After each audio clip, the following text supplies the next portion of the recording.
Já se perguntou como era o mundo antes da grande catástrofe que mudou a história da humanidade? Descubra fatos e mistérios sobre o mundo antediluviano neste vídeo. Hoje vamos explorar como era o mundo antes do dilúvio, baseados na Bíblia e em outras fontes históricas e científicas. Vamos descobrir como a vida das pessoas era diferente em aspectos como clima, geografia, cultura, religião, tecnologia, moral e espiritualidade. O mundo antediluviano era marcado por uma expectativa de vida muito maior do que a atual segundo a Bíblia. Os patriarcas que viveram antes do dilúvio tinham idades compreendidas entre centenas e quase 1000 anos. Por exemplo, Adão, o primeiro homem, viveu 930 anos. Sete, filho de Adão, viveu 912 anos. Matusalém, o avô de Noé, viveu 969 anos, sendo o homem mais velho de todos os tempos, e Noé, o protagonista do dilúvio, viveu 950 anos. A longevidade dessas pessoas levanta questionamentos sobre as razões para tal longevidade. Uma das explicações aceitas é que o ambiente da Terra era muito mais favorável para a vida humana. Antes do dilúvio, acredita-se que uma camada de vapor de água rodeava o planeta, protegendo-o da radiação solar e criando um clima temperado e úmido ao redor do mundo. Durante a inundação provocada pelo dilúvio e a ruptura dessa camada de vapor, as chuvas torrenciais inundaram a Terra e mudaram drasticamente o clima.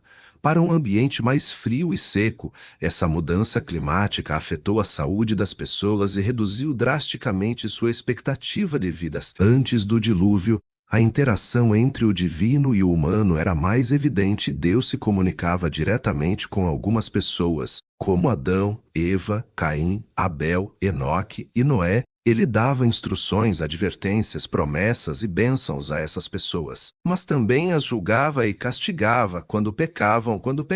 A Bíblia relata que antes do dilúvio houve uma união proibida entre os filhos de Deus e as filhas dos homens, resultando na geração dos Nefilins.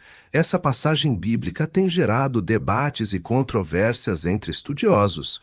Uma das interpretações sugere que os filhos de Deus eram anjos caídos que se rebelaram contra Deus e desceram à terra para ter relações com mulheres humanas, as filhas dos homens. Dessa união proibida surgiram os Nefilins, seres híbridos com características humanas e angelicais, conhecidos por sua força, estatura e maldade.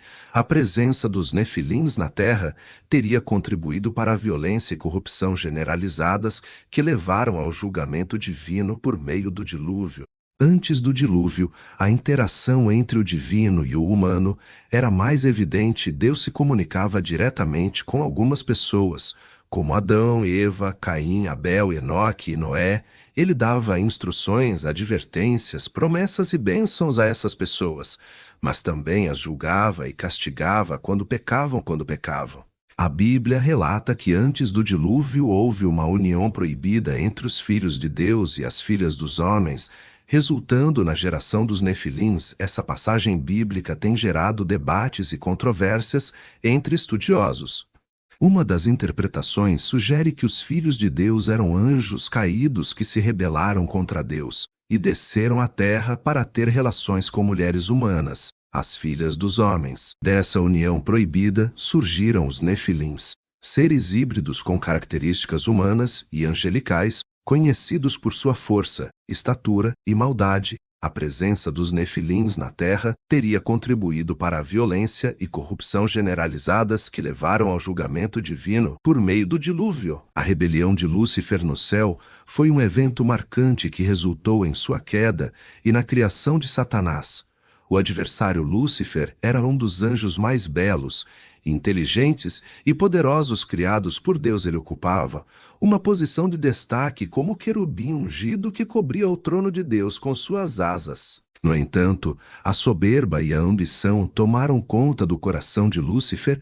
Ele almejava ser igual a Deus, desejava ser adorado por todas as criaturas e ansiava pelo poder supremo. Cheio de orgulho e inveja, Lúcifer conseguiu persuadir um terço dos anjos celestiais a se unirem a ele em uma rebelião contra o Criador. Esse ato de rebelião desencadeou uma guerra nos céus, culminando na expulsão de Lúcifer e seus seguidores rebeldes do reino celestial para a terra. Assim, Lúcifer se tornou Satanás, o adversário de Deus, e os anjos rebeldes se transformaram em demônios, espíritos malignos que atuam sob as ordens de Satanás. A queda de Lúcifer é o ponto inicial da guerra espiritual entre os reinos divino e das trevas, uma batalha que continua até os dias atuais, influenciando a história da humanidade. Após o nascimento de Caim e Abel, Adão e Eva viram seus filhos crescerem em meio ao paraíso terrestre. Caim, o primogênito, escolheu a agricultura como seu ofício, cultivando os campos com dedicação. Abel, por sua vez, tornou-se pastor de ovelhas, cuidando do rebanho com zelo e devoção. A diferença nas escolhas profissionais refletia as personalidades distintas dos irmãos Caim.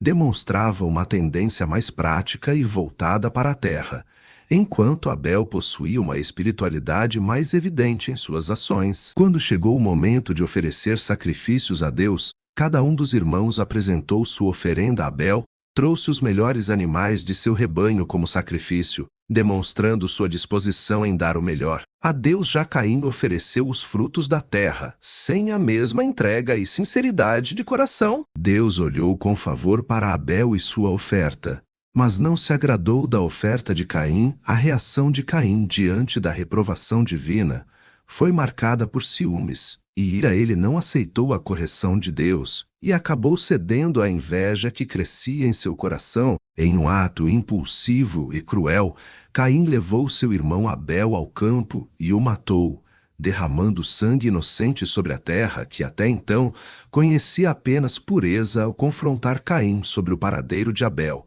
Deus revela que o sangue do justo clamava por justiça desde a terra. Diante do crime cometido por Caim, Deus lhe impõe uma marca como sinal de proteção contra possíveis vinganças dos outros homens. Assim, Caim se torna um fugitivo marcado pela culpa do fratricídio, que marcaria o início da história humana, povoada pela tragédia da primeira morte registrada. A descendência de Caim prosperou em suas habilidades construtivas e organizativas, resultando na fundação da primeira cidade da história, que recebeu o nome de acordo com seu filho. A cidade refletia o desenvolvimento e a expansão da civilização, mostrando que as pessoas estavam se diversificando em profissões e estilos de vida. Entre os descendentes de Caim, destacaram-se Jabal, conhecido como o pai dos que vivem em tendas; Jubal, reconhecido como o pai dos músicos que tocavam harpa e flauta; Tubal-Caim, um mestre na metalurgia do cobre e ferro; e Naamá, a única mulher mencionada no linhagem de Caim. Esses feitos demonstraram não apenas a evolução das habilidades humanas, mas também evidenciaram o afastamento gradual de Deus. Lameque, filho de Tubal-Caim, foi o primeiro polígamo registrado na história. Sua vida foi marcada por atos violentos, matando um homem por tê-lo ferido e um jovem por uma injustiça percebida em sua arrogância. Lameque proclamou sua crueldade às suas esposas, revelando uma atitude desafiadora diante das consequências de seus atos. Assim, a linhagem descendente de Caim ilustra não apenas o progresso material e tecnológico da humanidade antediluviana, mas também revela a crescente decadência moral e espiritual que culminaria no juízo divino. Enoque, trisavô de Noé, viveu em uma época marcada pela crescente maldade e corrupção na terra, em meio à perversidade da humanidade antediluviana. Enoque se destacou por sua fé inabalável e seu relacionamento íntimo com Deus. Ele caminhava com Deus em comunhão constante, buscando agradar ao Criador em todos os seus caminhos. Enoque não se conformou com a decadência moral ao seu redor. Pelo contrário, ele proclamava a justiça e o juízo vindouro de Deus sobre os ímpios. Profetizou corajosamente sobre o julgamento divino que viria sobre aqueles que persistiam em seus pecados.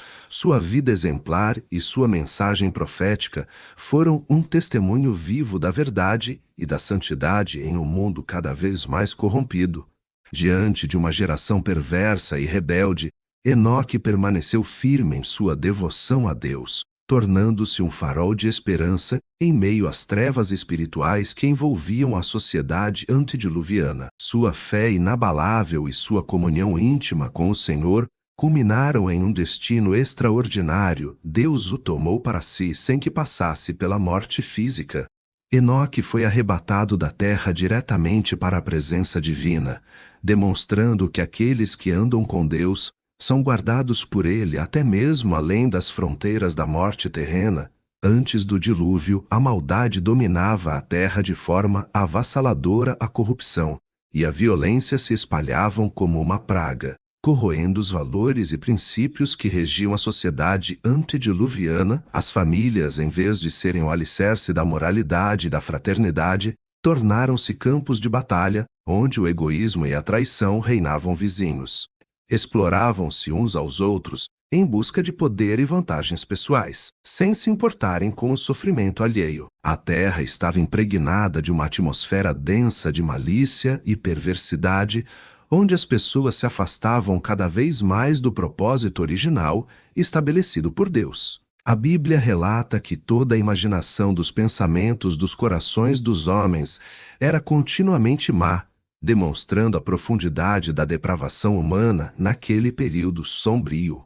O mundo antes do dilúvio era um lugar onde a justiça estava distante, a compaixão era rara e a bondade era vista como fraqueza em meio à escuridão espiritual que envolvia a humanidade. Deus observava com tristeza o desvio do seu plano original para a criação. A maldade imperava sobre toda a carne, clamando por um juízo divino que purificasse a terra da contaminação do pecado.